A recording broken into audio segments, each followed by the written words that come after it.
The applause was still echoing when my father stood up. In front of classmates, professors, friends, he chose that moment. "I won't be paying another dime for her," he announced, voice like a gavel. "She's not my real daughter anyway." Gasps scattered like broken glass. My stomach hollowed, but my face didn't crack. I smiled, stood, and walked to the podium.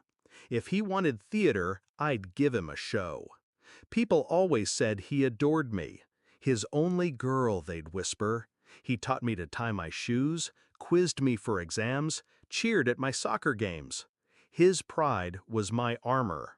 But armor only works if it's real metal. Mine turned out to be tin. The cracks started years ago. Late-night phone calls, hushed arguments behind doors. My stepmother's laugh echoing down the hall long after he'd gone to bed. Then, the day I borrowed his laptop for an assignment. A folder, poorly hidden. Emails, pictures, messages. Not about me, about a boy. A boy with his eyes. My stepmother's son, not mine, his. Conceived while she was still married to another man. The irony? My father wasn't betrayed. He was the betrayer. The boy thought his father was someone else. But DNA doesn't lie, and neither would I. Not forever. I didn't confront him then. No tears, no begging for truth. Instead, I played the long game. I kept his secret close, like a blade under my sleeve, waiting for the moment he'd try to cut me. And today, he did.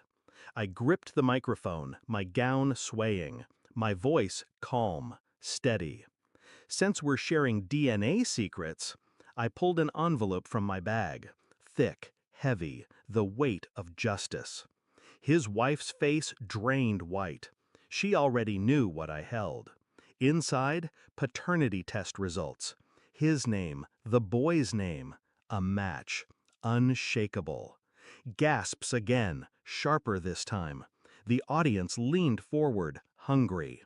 "My father says I'm not his daughter," I said, letting the words cut clean. "But according to science, his real child is the one his wife has been raising with another man's name on the birth certificate." I turned the paper so the front row could see the bolded word, positive. Silence collapsed the room, then whispers, then a roar. My stepmother's hand flew to her mouth. My father staggered as if struck.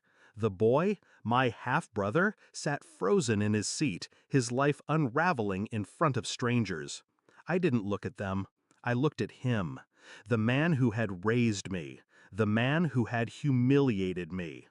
"You wanted truth, Dad?" My voice stayed level. "Here it is."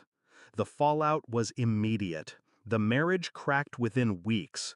His empire of control destroyed by his own arrogance. My stepmother filed for divorce. Her son confronted her in public, screaming, calling her a liar. My father lost both of them in a single blow. And me? I walked away. Not broken, not desperate. Free. The beauty of revenge isn't in the strike. It's in the patience, the discipline, the silence before the storm. I let him speak first. I let him humiliate me.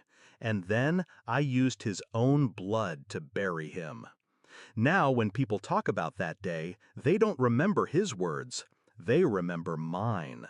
They remember the girl who didn't flinch when her father disowned her. The girl who turned betrayal into theater, humiliation into execution. And every time I picture his face, pale, stunned, destroyed, I don't feel sorrow. I feel justice. Because the truth isn't just freedom. It's a weapon. And in my hands, it was lethal.